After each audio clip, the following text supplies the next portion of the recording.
Hi everybody, I'm Danielle Knox and welcome to The Balancing Act. Coming up today, we are empowering women seeking personal and professional growth. We're ambitious, we're inspiring, creative and fun with products and services you want to know about. We are your daily morning show. Stay tuned.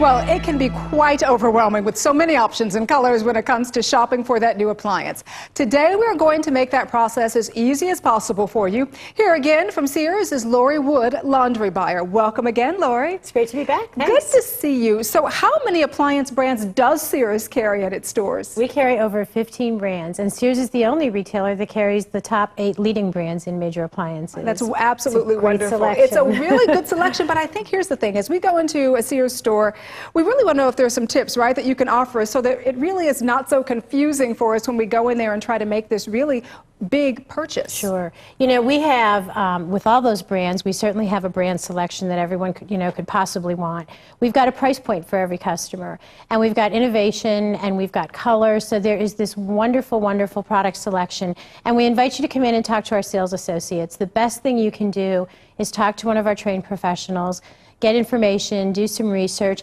There are products for every need in the home, and so we can really walk you through all the newest things that have changed since you last bought an appliance and what best suits your needs. Which for some of us is several years, when we previously purchased an appliance. And when I look at this beautiful refrigerator here, a question comes to mind is that, I want the best performing refrigerator, I want the best performing dishwasher, but I also want something that marries style and substance. And so how do I go about choosing the best brand and the best appliance that meets all of those needs? I would highly recommend going on our website. If you go to www.sears.com, you will find over 3,600 appliances.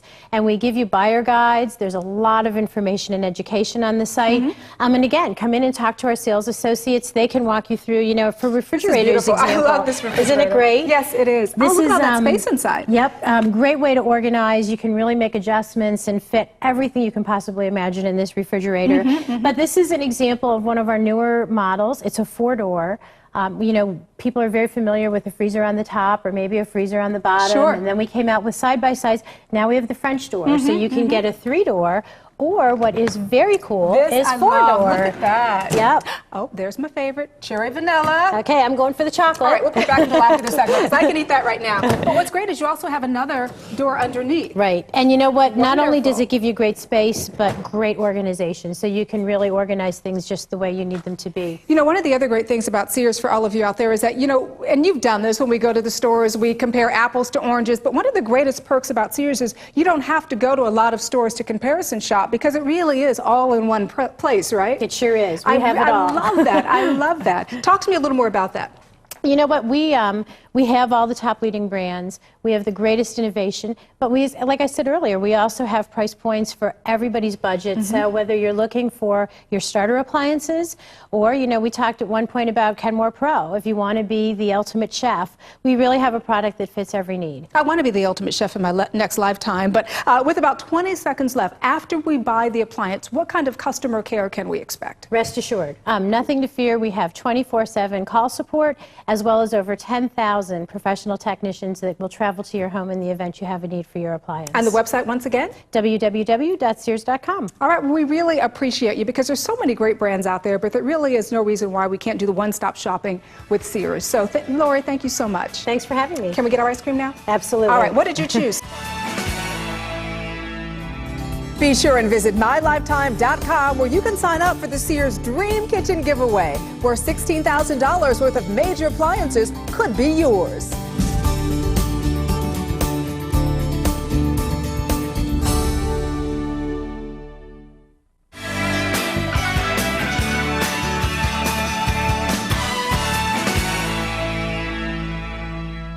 Well, we might all remember a time when we would just enjoy going for a joyride with our friends or families. No worries, just a carefree feeling of going somewhere just for the fun of it.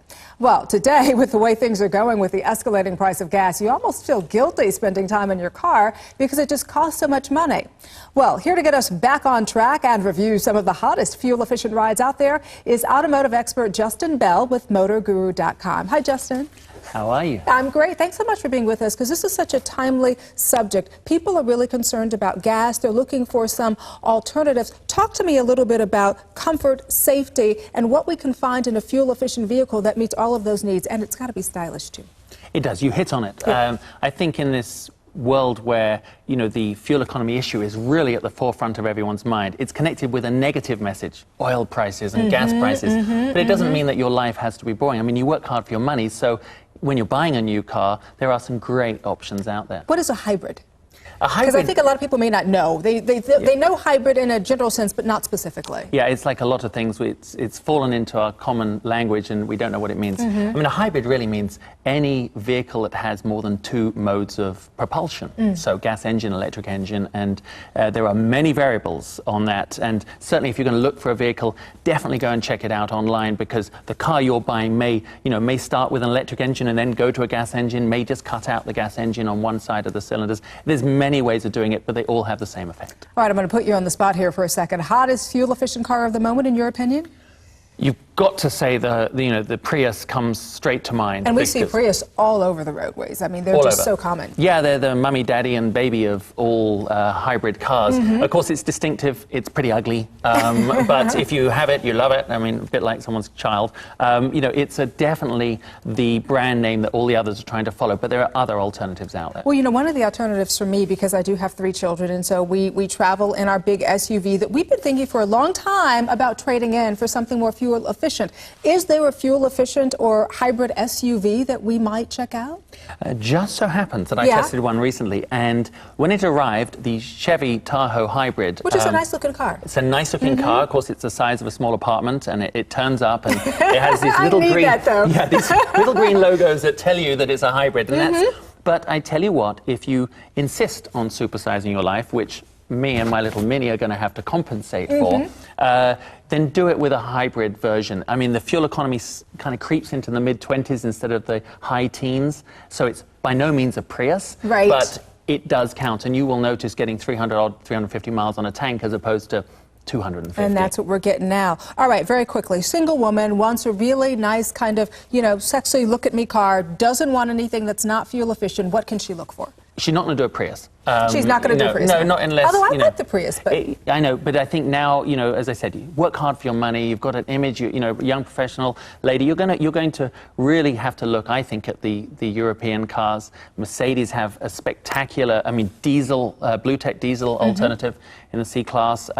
The little B&W 3 Series hardtop convertible. If you live somewhere like I do in South Florida, it's so hot that you don't want a full convertible, but this is a hardtop convertible, so you've got the best of both worlds, and great warranty, it starts to add up. And remember that if you buy a hybrid car, you have to own it at least 4 or 5 years to recoup the extra $10,000 that you will spend as a premium on buying a hybrid. Well, Justin, you definitely have got the scoop on cars. Where can we find more information? MotorGuru.com, and we do full-length reviews of everything I can get my hands on. Very quickly, and if I were a car, what kind of car would I be? Oh my God, a lovely red Ferrari. Ooh, I like him. Definitely not fuel efficient, but much more fun. All right, Justin, we appreciate you. Thank you. Thanks a lot. What's new in the home, brought to you by Sears. Get more convenience and storage out of your refrigerator. An indoor ice maker frees up more storage space in the freezer by simply moving the ice maker to the door. Look for the Space Saver Ice System and Advanced Dispenser on Kenmore Elite refrigerators. How many times have you gone over to a friend's house for a party or buffet setting and all the food is spread out, but it's really, really flat? Just plates just smack dab on the tablecloth. Nothing really special here. Well, today what I'm going to show you how to do is to create lifts and layers to really create a beautiful buffet table. And that's very, very simple to do. What you want to do is you want to grab different things out of your house, things that you have like a compote, maybe a vase, a decorative vase, maybe just a little bowl like this. A little flower pot will do too. So just use your imagination. It can be as big or as small as you want to, depending on how high or low your lifts are. Then what you also want to do is gauge the size of the plate that you're going to position on top of your piece. So you wouldn't want to have a really large piece on this. That fits really, really nicely on that. And again, with this piece right here, I have a small plate, but if I set that on there, it's not scaled at all. It doesn't look right. So what you want to do is scale your plate to the size of your bottom of your piece. Then you can add even more layering by adding what you just did right there. This would be great for cookies, cakes, desserts, fruits, whatever you want to do with that. Another fun thing to do is just to take a candlestick. Now, if you use a smaller piece like this, you'll probably want to use some double-faced tape. Take that with a smaller plate, stick that on there, and put a candle up there. It's really, really simple to do. And then with this piece right here, it's got a wider mouth, so I can put a medium-sized plate on top of it. And that creates even that much more. So what we're trying to do here is to try to create just the ups and downs of all this. And then I love this piece. This is a nice antique compost that I have. I'm going to take our plate, stick it right on top, right next to our cake stand or our plate stand. And this is how you create a beautiful tablescape for a buffet using lifts and layers. What's up with you not checking out The Balancing Act online? Get with the program at www.thebalancingact.com.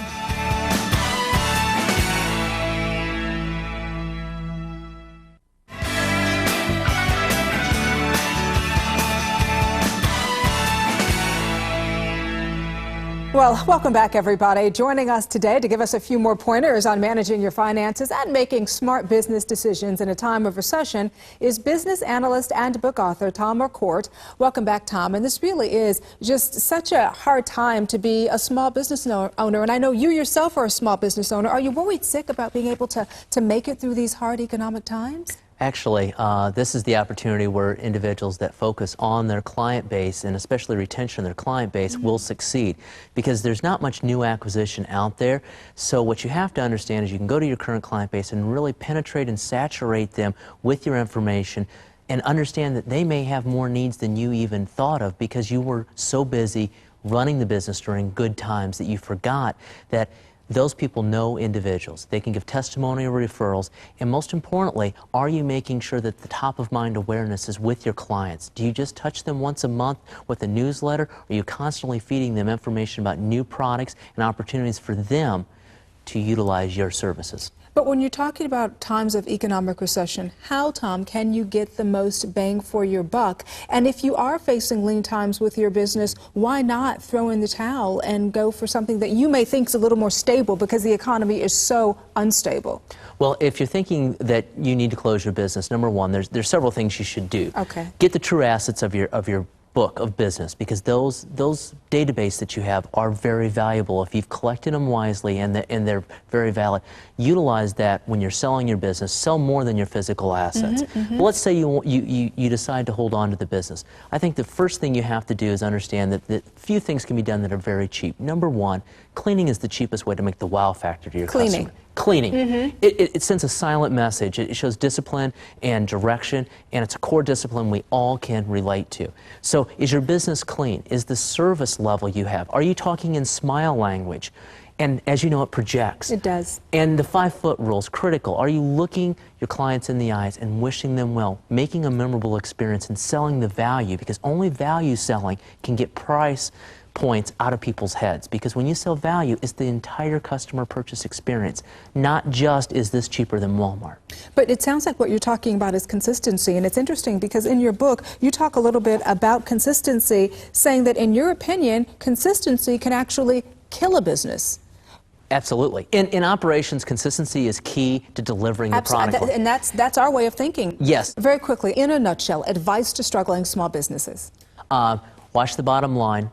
Break down your income statements, have a snapshot performance metrics every day of the 5 to 10 critical items that make your business successful or non-successful, and onboard your new associates correctly so you don't have heavy turnover, And more importantly, remember your business is more perishable than a glass of milk. Okay, Tom Morcourt, great advice. Your book, My Little Black Book to Success, where can we find it? Local bookstores, Amazon.com, Tate Publishing, and of course, my website, The Profit Repairman. ProfitRepairman.com. Yes. All righty, Tom, thank you so much. We appreciate you. Thank you, Danielle. You know, going green is not only a choice that impacts you and those around you, it's a decision that affects everyone. Become part of the green revolution. Get informed and take an active role in making this world a less toxic place for all.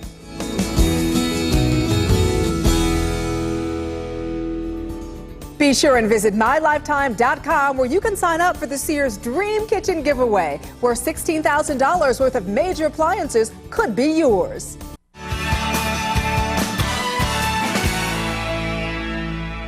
All right, so when was the last time you took a day to get the entire family involved in clearing the clutter in your garage and making some extra cash from the stuff you own but you don't want anymore? And what about reinvesting your garage sale earnings back into the garage? Well, if you need help with that and you just don't know where to start, we have the perfect person to go to for advice. Master builder and home improvement expert Carl Champley joins us from New York with some ways to get the most out of your garage sale and life afterwards. Carl, thanks for being with us. Well, thanks, Danielle, for letting me be on the show. Sure. Well, first of all, tell us a little bit about yourself and your background in the home improvement arena. You've got about 12 hours. Well, basically myself, I'm a little further south from where you are, from Sydney, Australia. And I've been in the home improvement business for about 26 years, can you believe it? I started as an apprenticeship when I was 16 and became a master builder, and also became a high-rise consultant and building consultant, blah, blah, blah. And out of all things, I came over to the US to do a film, out of all things, can you believe it? And I got tied up with doing these home improvement shows. And it's funny, I really enjoy doing them because I've kind of taken on the teacher's role, and I'm sharing all this experience I've learned over the last 26 years, and hopefully not too many bad habits. And that's kind of led me to where I am today. Good stuff. Well, so tell me, what does it take to hold a successful garage sale? This is something I'm thinking about doing myself, but I really don't know what to do and how much money I can really make. Okay, well, you'd be surprised. You can actually make some serious money with a garage sale because, you know, today people are buying, because of the economy, they're buying a lot of tools, they're buying a lot of building equipment. I had a garage sale recently. Everyone bypassed what I had for sale and I went down into the garage where I had these old windows and doors, and I was about to say, listen, I'm throwing that out. And I said, well, how much can we buy that for? The successful way to get all this happening is to get everything out of the garage and create piles. You know, you want to get some piles for items that you're going to sell, recyclable piles, piles, hopefully it's small, to keep. And don't forget about a charitable organisation like Habitat for Humanity, because those guys are fantastic, because they can come and give you a receipt for the value of the goods and you can claim that against your tax at the end of the year. So that's often a good way to go if a lot of your viewers don't really want to have a garage sale. They'll come in and take a lot of that stuff away. All right, so if you have a garage sale, what do you suggest we do with the garage sale profits? Okay, well, there's some great systems out there. I really recommend, this is a particular system I really like. It's a slat wall type system, and you'll see that there's these clips and brackets that go on and can pretty much hang anything, whether you're into sports or home improvement projects. And this stuff is really durable. See, it sits in like that. I can hang myself off the wall, so you could throw a brick at this stuff and it's not going to damage it. But it's a modular system. These cabinets are kind of cool because they hang. And if you see, they're all lockable. So if you've got all these flammable liquids, for example, you know, the garage is now a safe place to be. These are great little tools to have because, you know, they're workbenches, they're on rollers, you can roll them around. And if you notice what I'm walking on, there's some great products out there now that can cover up that nasty garage floor. And now that you've moved all the stuff out there, you can look at the floor and think, well, wow, what am I going to do? It's cracked, it's greasy, it's oily. This stuff is inexpensive. You can pick it up in the morning, and by the end of the day, you can create a really beautiful transformation and really give the place an uplift. Check this out too. This is an appliance that's been built for the garage. Sounds like a good plan. And so where can we go to get more information? Okay, there's a good website. It's called gladiatorgw.com. I like that because there's a blueprint estimator. You can click on that and take all the dimensions from your own garage, put that into the website, and you can build up your own garage and visually see what the outcome can be. And when that happens, there's a motivation to do it. All right. Well, thank you so much for helping us improve our lives today. It's a pleasure. Thank you very much. We all know that cleaning the house is a dreaded task. How about trying to incorporate a little fun into your cleaning activities? Crank up your stereo and add some dance or exercise moves as you mop, sweep, and scrub. Hey, you're already doing physical activity, so how about bringing it up a notch? Stay tuned for more tips brought to you by Sponge Tech. I'm Danielle Knox, and thanks for joining me this morning on The Balancing Act, illuminating new ways for women to achieve success in all areas of their lives. Join me tomorrow and every weekday right here on Lifetime Television. See you then.